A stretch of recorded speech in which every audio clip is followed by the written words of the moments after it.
I want to welcome in Larry Shover, the Chief Investment Officer of SFG Alternatives. Larry, I hope you had a great weekend. Glad to have you back on the program. Thank you. Thank you very much. Larry, let's talk bonds because I know you've been watching this, right? And as we push up towards that 3, you've been waiting for a bit of a move back. And we've seen that happen before. Is it going to happen again, or is this plowing higher past 3 starting to get momentum?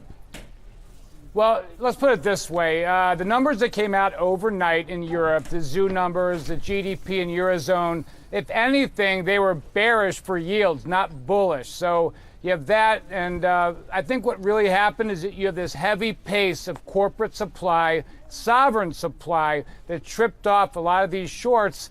And, you know, a big short market, as I'd mentioned before, around 3% that pushed it higher. So could it go higher than we are now? Absolutely it could, but it's going for, in my mind, more technical reasons than anything else. So, Larry, the Euro data this morning, as you say, bearish yields meaning higher bonds, lower yields. The market seems to, at least through the currencies, be voting the opposite as well as the dollar strengthens. Is this now getting legs from a momentum technical standpoint, in your opinion?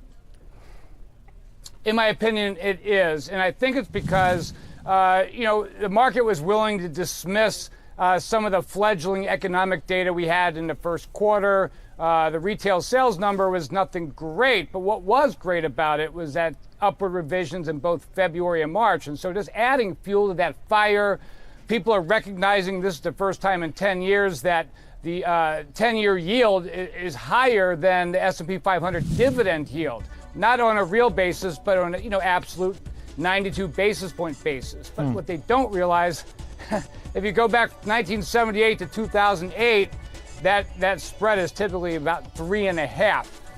With the 10-year being over. So if you factor in inflation, the S&P 500 dividend yield is still higher than the 10-year yield. Okay, I see. And I know what you're talking about because a lot of people are looking at this chart saying, all right, it's time to move into cash because you can let it park and you finally do something with it instead of it earning zero.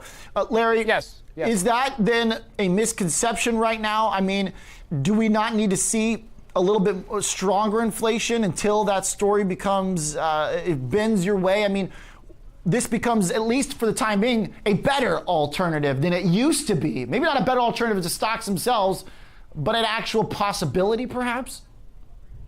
Yeah, I think so. And keep in mind that to get S&P 500 in line with 10-year yields, or at least the spread where it's been over the past 3 or 4 years, it would call for a S&P 500 price of 3,100, and we're a far cry from that. So I think people are just less optimistic about the value proposition of the stock market, even though 90% of stocks have reported 75% better revenue and 73% earnings, pretty big beats. And you know, global data is still good. It has stalled out a little bit in February and March, but not universally so.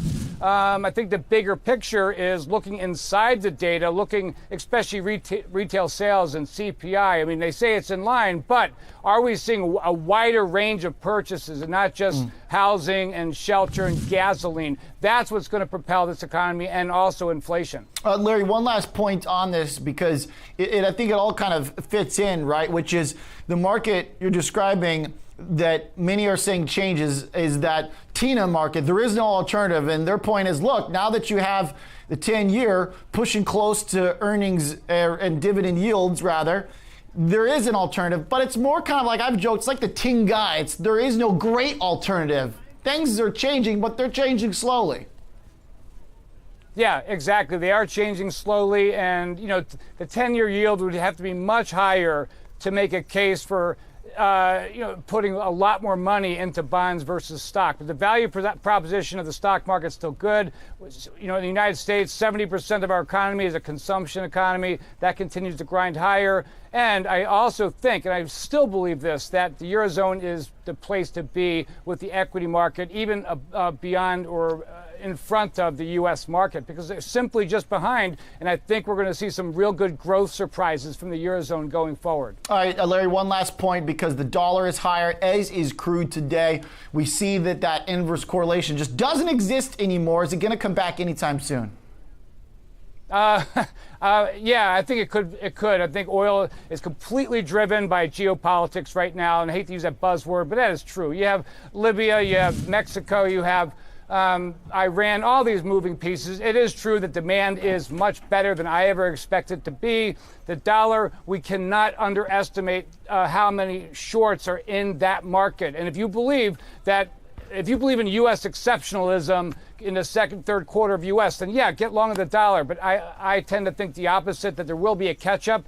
And I think early normalization of central bank policy is going to drive the currency market. So I think the U.S. dollar will perhaps has seen its best days. Larry, say it isn't so. Patriots only on Market on Close. No, just kidding, Larry. Great to hear from you again, as always. Good to get your take. Larry Schober, thank you, sir. Chief Investment Officer of SFG Alternatives.